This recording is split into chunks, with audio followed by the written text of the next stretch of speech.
National income and it's measurement. അപ്പൊ നമുക്ക് ദേശീയ വരുമാനത്തിന്റെ നാഷണൽ ഇൻകത്തിന്റെ ചാക്രിക പ്രവാഹത്തെ കുറിച്ച് നോക്കാം. അപ്പൊ ഒരു 3 ഘട്ടത്തിലൂടെയാണ് ഇത് പോകുന്നത്. ഫസ്റ്റത്തെ ഘട്ടം എന്തായിരിക്കും? പ്രൊഡക്ഷൻ ആയിരിക്കും അല്ലെ, ഉൽപാദനമായിരിക്കും. പിന്നെന്തായിരിക്കും? ഉൽപാദനം ചെയ്ത് കഴിഞ്ഞാൽ പിന്നെ എന്തായിരിക്കും? വിതരണമായിരിക്കും. എന്താണ്? ഡിസ്ട്രിബ്യൂഷൻ ആയിരിക്കും. പിന്നെ അടുത്തത് എന്തായിരിക്കും വരാ? ചെലവ് ചെയ്യല്, എക്സ്പെൻഡിച്ചർ. അപ്പോൾ നമുക്കിതിന്റെ ഒരു ചാക്രി പ്രവാഹം എങ്ങനെയാണെന്ന് നോക്കാം. അപ്പൊ ഉൽപാദനം വരുമാന സൃഷ്ടിയിലേക്കും അല്ലെ, എന്തിനാ സാധനം ഉൽപ്പാദിപ്പിക്കണേ? വെറുതെ ഉൽപ്പാദിപ്പിക്കുന്നതാണ്. അവർക്ക് വരുമാനം കിട്ടാൻ വേണ്ടി തന്നെയാണ് എന്ത് ഉൽപ്പാദിപ്പിക്കുന്നത്. അപ്പൊ ഉൽപാദനം വരുമാന സൃഷ്ടിയിലേക്കും വരുമാനം സാധന സേവനങ്ങളാക്കി തീർക്കുകയും ചെയ്യുന്നു. സാധന സേവനങ്ങളുടെ ചോദനത്തിലേക്കും നയിക്കുന്നു. അത് കഴിഞ്ഞ് പിന്നെ എന്താ സംഭവിക്കുന്നത്? ചോദനം ചെലവ് ആവശ്യമാക്കി തീർക്കുകയും ചെയ്യുന്നു. ഡിമാൻഡ് എന്ത് ചെയ്യും? പിന്നെ എക്സ്പെൻഡിച്ചറിലേക്ക് പോവുകയാണ് ചെയ്യുന്നത്. ഇതാണ് സാമ്പത്തിക പ്രവർത്തനത്തിന്റെ ചാക്രിക പ്രവാഹം എന്നറിയപ്പെടുന്നത്.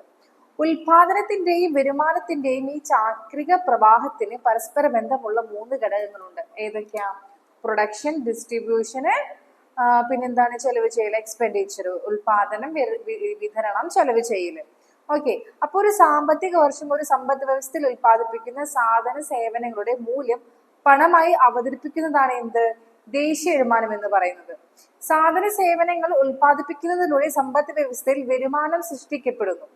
ഇങ്ങനെ സൃഷ്ടിക്കപ്പെടുന്ന വരുമാനം സാധന സേവനങ്ങൾക്ക് മേൽ എന്താകുന്നു? ചെലവാക്കുകയാണ് ചെയ്യുന്നത്. ഈ പ്രക്രിയയിൽ സമ്പദ് വ്യവസ്ഥയിൽ എന്താണ് ഇങ്ങനെ തുടർന്നുകൊണ്ടിരിക്കുകയാണ് അല്ലേ? ഒരു തുടർച്ചയായിട്ട് ഒരു എന്താണ് പറയാ, ഇത് തന്നെ വീണ്ടും വീണ്ടും ഇത് തന്നെ എന്താണ് തുറന്നുകൊണ്ടിരിക്കുകയാണ്. അതായത് സാധന സേവനങ്ങളുടെ ഉൽപാദനം തന്മൂലം ഉണ്ടാകുന്ന വരുമാന സൃഷ്ടി, ഈ വരുമാനം ചെലവാക്കല് എന്താണ്? ഒരു ദേശീയ വരുമാനത്തിന്റെ ചാക്രിക പ്രവാഹത്തിലെ മൂന്ന് രീതിയിൽ അവതരിപ്പിക്കാവുന്നതാണ്. അതായത് ദേശീയ വരുമാനത്തെ ഉൽപ്പാദിപ്പിക്കപ്പെടുന്ന സാധന സേവനങ്ങളുടെ പ്രവാഹമായും, പിന്നെന്താണ് വരുമാനങ്ങളുടെ ഒരു പ്രവാഹമായും, പിന്നെന്താണ് സാധന സേവനങ്ങളുടെ മേലുള്ള ചെലവുകളുടെ പ്രവാഹമായും 3 രീതിയിൽ എന്താണ് അവതരിപ്പിക്കപ്പെടുന്നതാണ്. ഉൽപ്പാദിക്കപ്പെട്ട സാധന സേവനങ്ങളുടെ ഒരു പ്രവാഹമായി ദേശീയ വരുമാനം അവതരിപ്പിക്കുന്ന രീതിയെ ഉൽപാദന രീതി അഥവാ കൂട്ടിച്ചേർത്ത മൂല്യരീതി എന്താണ്? Product method or value added method എന്ന് പറയുന്നു. ഈ രീതിയെ അനുസരിച്ച് ദേശീയ വരുമാന സമ്പദ് വ്യവസ്ഥയിലെ എല്ലാ മേഖലകളിലുള്ള എല്ലാ ഉൽപാദന യൂണിറ്റുകളുടെയും കൂടിച്ചേർത്ത് എന്താണ്? അതെല്ലാം ചേർന്നതാണ് അതെല്ലാം കൂടിച്ചേർത്ത് അതിന് എന്താണ്? ആകെ മൂല്യങ്ങളുടെ ആകെ തുകയാണ് എന്ത്? വരുമാനങ്ങളുടെ ഒരു പ്രവാഹമായാണ് എന്ത്? ദേശീയ വരുമാനം എന്തില്? പ്രൊഡക്റ്റ് മെത്തേഡിൽ അവതരിപ്പിക്കുന്നത്. അതായത് ഇത്രയേ ഉള്ളൂ. നമ്മുടെ ദേശീയ വരുമാനത്തെ കണക്കാക്കുന്നതിൽ 3 ചാക്രി പ്രവാഹങ്ങളുണ്ട്. അതിൽ 3 ഘടകങ്ങളുണ്ട്. എന്താണ്? പ്രൊഡക്ഷൻ ഉണ്ട്, പിന്നെന്താണ്? അതിന്റെ ഡിസ്ട്രിബ്യൂഷൻ ഉണ്ട്, പിന്നെന്താണ്? അതിന്റെ എക്സ്പെൻഡിച്ചർ ഉണ്ട്. അപ്പോൾ ദേശീയ വരുമാനം 3 രീതിയിലാണ് എന്ത് മെഷർ ചെയ്യുന്നത്. ഒന്ന് പ്രൊഡക്ഷൻ മെത്തേഡ്. ഈ പ്രൊഡക്ഷൻ മെത്തേഡ് നമുക്ക് product method, value added method, output method എന്ന രീതിയിൽ നമുക്ക് കണക്കാക്കാൻ പറ്റും. അപ്പൊ എങ്ങനെയായിരിക്കും? വാല്യൂ ഓഫ് ഔട്ട്പുട്ട് നമ്മൾ ഉൽപ്പാദിപ്പിച്ചതിൽ നിന്നിട്ട് value of non factor input, അതിൽ നിന്നിട്ട് എന്താണ്? നോൺ ഫാക്ടർ, അതിൽ ഉൾപ്പെടാത്ത ഫാക്ടേഴ്സ് മൈനസ് ചെയ്യുമ്പോൾ എന്താണ്? നമുക്ക് വാല്യൂ ആഡഡ് എന്ത് കിട്ടും? പ്രൊഡക്റ്റീവ് മെത്തേഡ് നമുക്ക് കിട്ടുന്നതാണ്. അത് കഴിഞ്ഞ് നമുക്ക് എന്താണ്? സമ്പദ് വ്യവസ്ഥയിൽ സൃഷ്ടിക്കപ്പെട്ട വരുമാനങ്ങളുടെ ആകെ തുകയാണ് ഈ രീതിയിൽ ദേശീയ വരുമാനം അവതരിപ്പിക്കുന്നതിന് വരുമാന രീതി എന്ന് പറയുന്നത്. അതായത് രണ്ടാമത്തെ വിതരണത്തില് നമ്മൾ വിതരണം ചെയ്യുമ്പോൾ എന്താ ചെയ്യണം? നമ്മൾ അത് ഉൽപ്പാദിപ്പിച്ച ഉൽപ്പന്നങ്ങള് വിൽക്കുമ്പോൾ നമുക്ക് എന്താ കിട്ടുന്നത്? ഇൻകം ആണ് കിട്ടുന്നത്. അപ്പൊ നമുക്ക് എന്താണ്? Income method. അപ്പൊ factor income method, factor cost method എന്നൊക്കെ എന്ത്? ഇൻകം മെത്തേഡിനെ പറയാറുണ്ട്. Estimated by adding all factors of production, rent, wages, interest, profit and the mixed income of self employed. അതായത് സ്വന്തമായിട്ട് എന്താണ് വരുമാനം ഉണ്ടാക്കുന്നില്ല, അതൊക്കെ ഇതില് കൂട്ടിച്ചേർക്കുക. അപ്പൊ നമുക്ക് ഇതില് കാണുന്നതിന്റെ എന്താണ് കുറച്ച് കാര്യങ്ങളൊക്കെ ഉണ്ട്, അതൊക്കെ പറയാട്ടോ. പിന്നെ അടുത്തൊരു മെത്തേഡാണ് മെത്തേഡാണ് എന്ത് എക്സ്പെൻഡിച്ചർ മെത്തേഡ് എന്ന് പറയുന്നത്. ചെലവുകളുടെ ഒരു പ്രവാഹമായാണ് ദേശീയ വരുമാനം അവതരിപ്പിക്കുന്നതെങ്കിൽ അത് സമ്പദ് വ്യവസ്ഥയിലെ വിവിധ മേഖലകളിൽ ചെലവുകളുടെ ആകെ തുകയായിരിക്കും. ഈ രീതിയെ ചെലവ് രീതി എന്ത് എക്സ്പെൻഡിച്ചർ മെത്തേഡ് എന്ന് പറയുന്നത്. ചുരുക്കത്തില് ചാക്രിക പ്രവാഹത്തിന്റെ 3 ഘട്ടങ്ങളിലായി ദേശീയ വരുമാനത്തെ ഉൽപ്പന്ന രീതി, വരുമാന രീതി, ചെലവ് രീതി എന്നീ 3 രീതികളിൽ അളക്കാവുന്നതാണ്. അളക്കുന്നതിന് നാം ഏത് രീതി ഉപയോഗിച്ചാൽ ലഭിക്കുന്ന ഉത്തരം എന്ത് തന്നെയായിരിക്കും? ഒന്ന് തന്നെയായിരിക്കും. ഓക്കെ, അപ്പൊ നമ്മൾക്ക് ഈ ഉൽപ്പന്നങ്ങൾ ഉണ്ടാക്കുന്നതിൽ അല്ലെങ്കിൽ ഈ സാധന സേവനങ്ങൾ ഉത്പാദിപ്പിക്കുന്നതില് നമുക്ക് എന്താണ് നേച്ചർ ഓഫ് ഫങ്ഷൻസ് എന്താണ്, എല്ലാ ഉൽപ്പന്ന യൂണിറ്റുകളെയും നമുക്ക് എത്ര രീതിയിലാണ് തരംതിരിക്കണേ?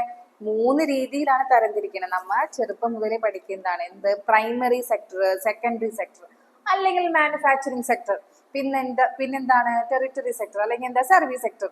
അപ്പൊ ഈ പ്രാഥമിക മേഖല അല്ലെങ്കിൽ പ്രൈമറി സെക്ടർ എന്താണ്?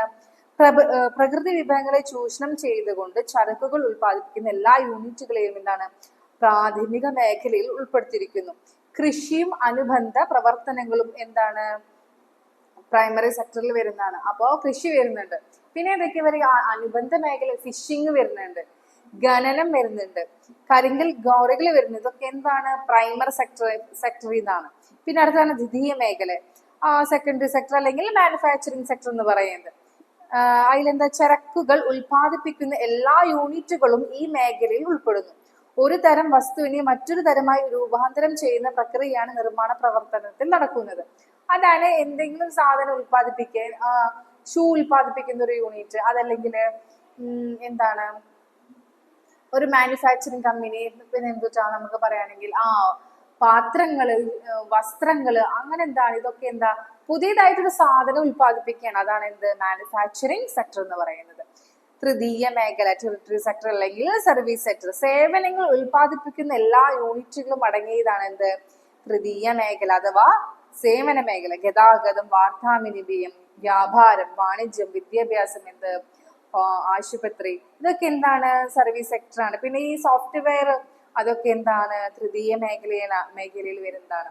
അപ്പോ നമ്മുടെ നാട്ടില്, നമ്മുടെ കേരളത്തില് ഏതാണ് മുന്നിൽ നിൽക്കണേ? എന്തിൽ നിന്നുള്ള ഉൽപാദനമാണ് കൂടുതലായിട്ട് വരുന്നത്? ടെറിട്ടറി സെക്ടറിൽ നിന്നാണ് അല്ലെ. കേരളത്തിലൊക്കെ പ്രത്യേകിച്ച് മാനുഫാക്ചറിങ് സെക്ടർ ഒക്കെ വളരെ കുറവാണ്.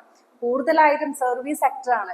എങ്ങനെയാണ് സോഫ്റ്റ്വെയർ എക്സ്പോർട്ടിങ്ങും, പിന്നെ എന്താണ് ഹോസ്പിറ്റാലിറ്റി, ഇങ്ങനെ ഒരുപാട് വിദ്യാഭ്യാസം, ഇതൊക്കെയാണ് എന്ത് വരുന്നത് സർവീസ് സെക്ടറിൽ വരുന്നത്. ഓക്കെ, അപ്പൊ നമുക്ക് ദേശീയ വരുമാനം കണക്കാക്കുന്നതിന് 3 രീതികളുണ്ടെന്ന് പറഞ്ഞു.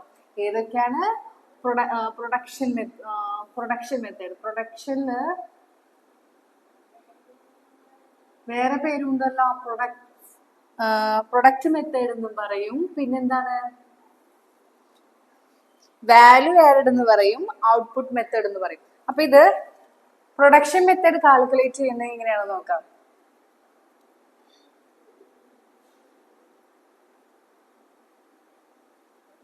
ഗ്രോസ് വാല്യൂ ആഡഡ്, ഇത് വേറെ ഒന്നിനല്ല, GVS അല്ല, GVA, gross value added. Okay, അപ്പോ gross value added at market price of ഏതാ പ്രൈമറി സെക്ടർ പ്ലസ് പിന്നെന്തായിരിക്കും വരാ gross value added at market price of secondary sector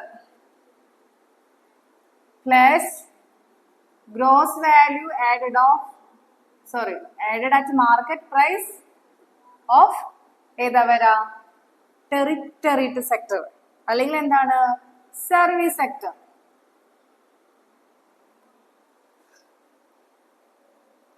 അപ്പൊ നമുക്ക് എന്ത് കിട്ടും? GDP അറ്റ് മാർക്കറ്റ് പ്രൈസ് കിട്ടും അല്ലെ. പിന്നെന്താ അതിൽ നിന്നിട്ട് എന്തൊക്കെ കുറയ്ക്കണം? ഡിപ്രീസിയേഷൻ കുറയ്ക്കണം. പിന്നെന്ത് കുറയ്ക്കണം?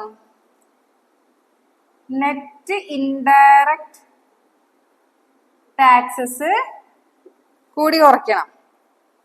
അതിൽ നിന്ന് എന്ത് കിട്ടും? ഡൊമസ്റ്റിക് ഇൻകം കിട്ടും. എന്ത് കിട്ടും? NDP അറ്റ് ഫാക്ടറി കോസ്റ്റ് കിട്ടും. പിന്നെ എന്ത് ചെയ്യണം? അതിൽ നിന്നിട്ട് എന്ത് കൂട്ടണം? NFIA കൂട്ടണം. അപ്പൊ നമുക്ക് എന്ത് കിട്ടും? National income NNP at factory cost കിട്ടും.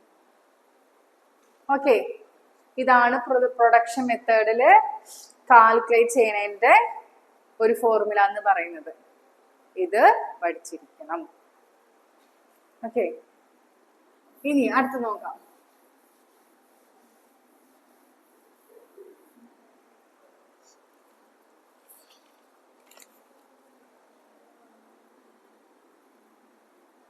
Income method. ഇൻകം മെത്തേഡിനെ നമുക്ക് ഫാക്ടർ ഇൻകം മെത്തേഡ് എന്നും ഫാക്ടർ കോസ്റ്റ് മെത്തേഡ് എന്നും പറയാം. അപ്പൊ നമുക്ക് അതില്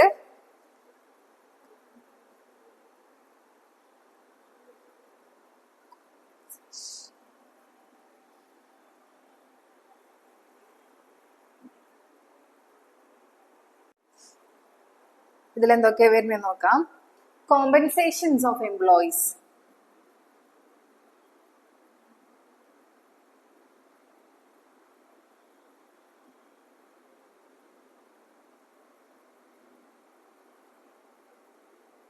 പ്ലസ് പിന്നെന്താ പറഞ്ഞേ? റെന്റ് വരും അല്ലെ? റെന്റ് വരും, റോയൽറ്റി വരും, ഇൻട്രസ്റ്റ് വരും, പിന്നെന്ത് വരും? പ്രോഫിറ്റ് വരും, മിക്സഡ് ഇൻകം വരും. ഫിക്സഡ് ഇൻകം എന്ന് പറയുമ്പോൾ എന്താ? സെൽഫ് എംപ്ലോയ്ഡ് ആയിട്ടുള്ള ആൾക്കാരില്ലേ അവരുടെ. ഇതിൽ നിന്നിട്ട് നമുക്ക് എന്ത് കിട്ടും? ഡൊമസ്റ്റിക് ഇൻകം കിട്ടും, NDP അറ്റ് ഫാക്ടറി കോസ്റ്റ്. പിന്നെ ഇതിൽ നിന്ന് നമുക്ക് എന്ത് പ്ലസ് ചെയ്യണം? NFIA പ്ലസ് ചെയ്യണം. പിന്നെന്താ നമുക്ക് കിട്ടും? National income NNP at factory cost. National income കിട്ടും. Okay,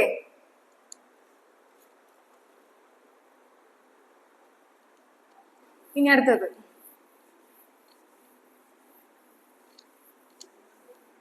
expenditure method.